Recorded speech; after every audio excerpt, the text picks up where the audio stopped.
Voilà, alors nous sommes de retour, toujours en direct depuis le mouvement des entreprises de France pour poursuivre cette journée d'ouverture de la semaine de l'entreprise responsable et inclusive, co-organisée, vous le savez maintenant, par la FMD, l'Association française des managers de la diversité et le mouvement des entreprises de France.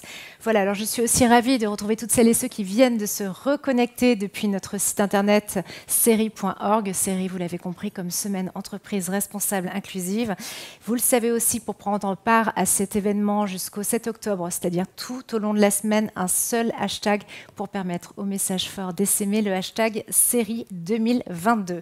Voilà, alors côté programme, cet après-midi, nous vous proposons une table ronde intitulée « Quels outils pour prévenir les discriminations au travail, du recrutement à la gestion de la carrière ?»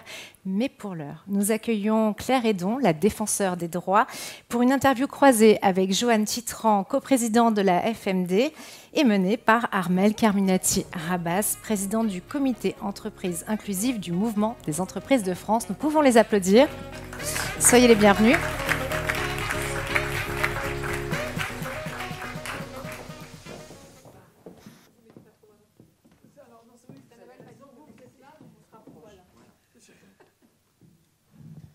Merci Annabelle, merci de me laisser votre place.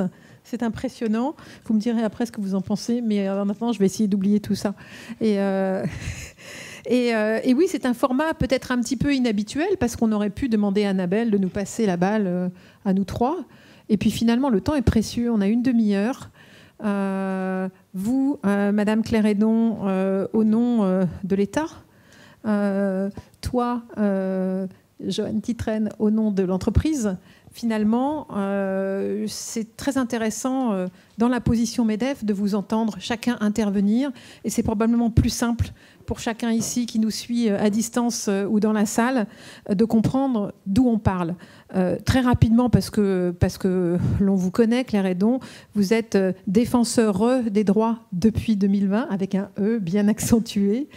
Et à ce titre, depuis un peu plus de 2 ans déjà en départ lancé. Donc avec pas mal de recul. Joanne Titran, vous êtes ici en tant que coprésident de la FMD, n'est-ce pas? Depuis 2020 ici aussi, vous avez presque commencé ensemble, donc avec à peu près le même kilométrage.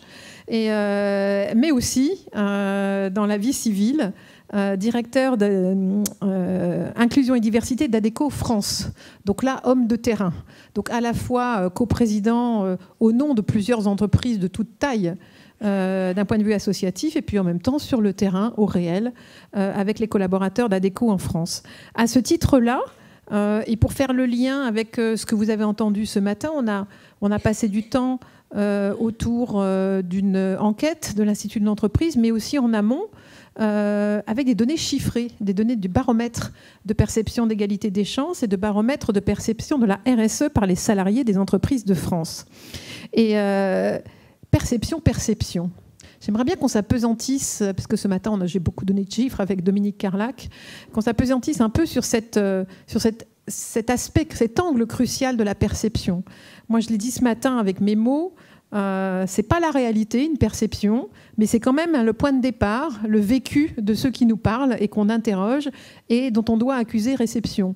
Pour prendre peut-être une image un peu plus temporelle et qui va très vite nous concerner, c'est un peu comme la température à 19 degrés. Elle est objectivement à 19 degrés, il y a des gens qui se gèlent, et il y en a d'autres qui sont très très bien, et d'autres qui vont mourir de chaud. Avec la même température, il y a des vraies perceptions différentes. Et ça, il faut pouvoir en tenir compte, sans s'y perdre et sans s'y noyer. Madame Hédon, moi j'aimerais bien vous entendre parce que le baromètre de perception des discriminations dans l'emploi est bien antérieur encore à celui du MEDEF. On a commencé en 2012 ici, mais vous aviez commencé en amont. D'ailleurs, je le disais ce matin, nous n'étions pas ensemble. Tout notre travail a été de se tenir le plus loin possible de la question des discriminations, puisque vous la traitez, mais plutôt pour mesurer du climat d'égalité des chances. Alors plongeons dans votre baromètre, sans forcément avoir trop de chiffres. Mais ce qui est intéressant pour nous, c'est de savoir pourquoi vous le faites, ce que vous en faites quand il y a des chiffres, et puis comment vous préparez la vague d'après. Quel angle vous donnez à la fusée suivante, année après année, et pourquoi ça vous est utile, au-delà de la communication? Merci beaucoup d'un sujet qui me tient à cœur. Vous savez vraiment que l'institution du défenseur des droits, elle est là, pour rétablir les personnes dans leurs droits, c'est-à-dire traiter les 115 000 réclamations que nous recevons tous les ans, en tout cas pour l'année 2021, et puis promouvoir les droits et les libertés. Ce qui me frappe, et c'est pourquoi on a voulu se pencher sur la perception, c'est que sur ces 115 000 réclamations, entre guillemets, il n'y en a que 7 000 qui concerne les discriminations dans notre champ de compétences. Ça dit bien quelque chose de la difficulté pour les victimes de discrimination, que ce soit d'aller devant les tribunaux ou devant nous. Donc en fait, les réclamations qu'il peut y avoir ne sont pas révélatrices de l'ampleur de ces discriminations, d'où l'importance d'aller sur la question de leur perception. Et effectivement, donc nous, on a plusieurs moyens d'essayer de mesurer ces discriminations. On a les statistiques d'activité que nous avons de réclamation. On a le baromètre OIT, je vais y revenir, et on a aussi des travaux de recherche.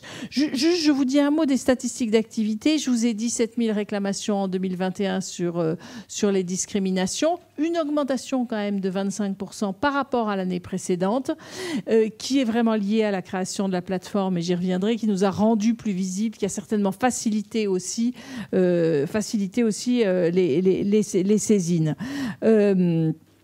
Et à chaque fois, là, dans les réclamations, ce que nous observons, c'est que quasiment la moitié, 46,7%, concerne l'emploi, presque de façon assez égale entre public et privé. 26,4% concerne l'emploi privé, 20,3% l'emploi public. Et dans les critères de discrimination, l'origine arrive en tête, puis l'état de santé, le handicap, les activités syndicales, l'état de grossesse.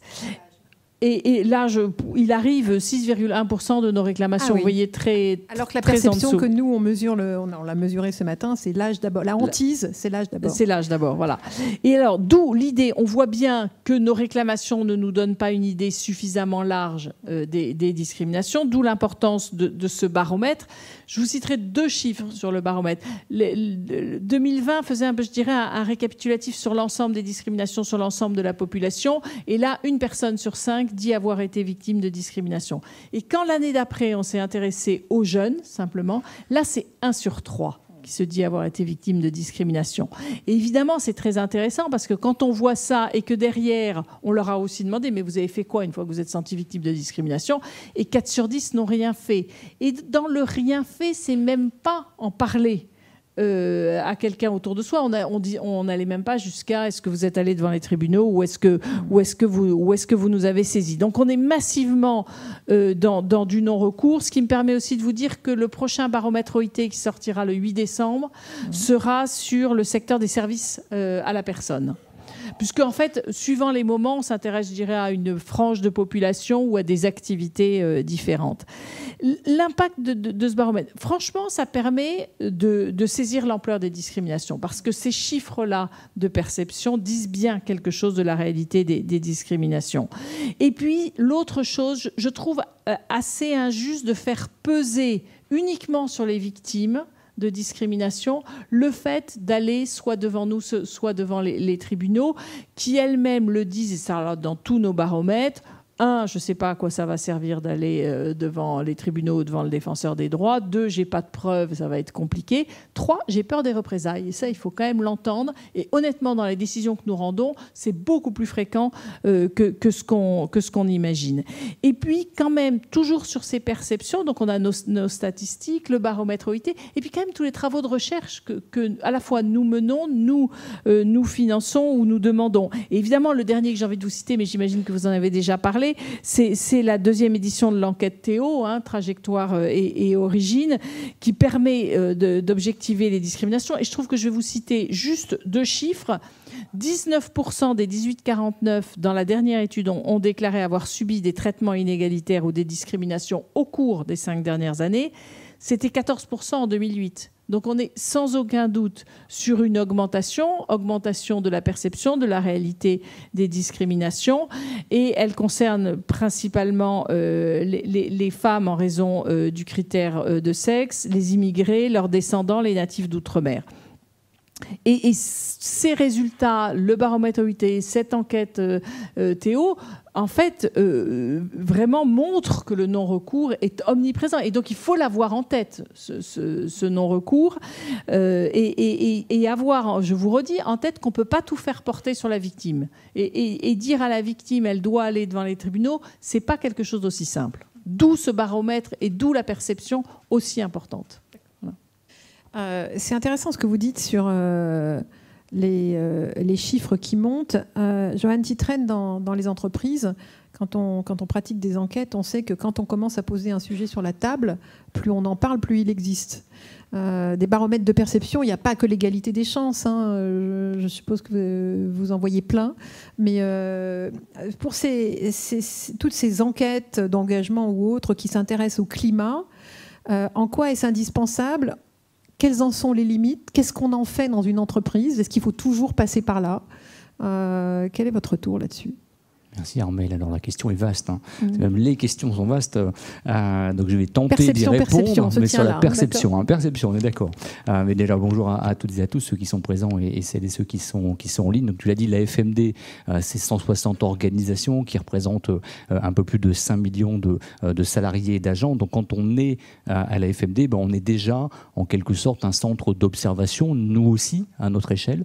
Mais notre échelle, quand bien même elle représente 5 millions de salariés, d'agents, de collaborateurs, de collaboratrices, eh bien ce n'est pas encore cette perception globale de la population française. Donc bien sûr, le baromètre que réalisent les équipes de Madame la Défenseure, bien sûr, c'est utile, bien sûr, c'est un travail pionnier, parce que tu l'as dit, c'est un travail maintenant qui remonte à de très longues années et qui a inspiré, j'y reviendrai dans mon propos, qui a inspiré aujourd'hui un certain nombre d'entreprises, un certain nombre d'organisations à intégrer dans leur propre baromètre, outils de mesure du climat interne, des questions relatives à la lutte contre les discriminations, la diversité et l'inclusion. Mais en quoi c'est utile et à quoi ça sert? Je dirais d'abord, sans vouloir paraphraser ce qui a pu être dit, mais l'entreprise ne se tient pas à côté de la société. L'entreprise se tient en société. Donc, quand la perception des Français et des Françaises, telle que le révèle le baromètre réalisé par le Défenseur des droits, nous met en évidence cette perception accrue d'un sentiment de discrimination, eh bien, on ne peut pas considérer, il faudrait être aveugle que de passer à côté de ces perceptions. Donc déjà, c'est un premier intérêt. Le deuxième intérêt, à mes yeux, c'est qu'on l'a dit, cette perception, elle se nourrit pour tout ou partie d'une réalité. Et donc, quand on est employeur, quand on est une entreprise, quand on est une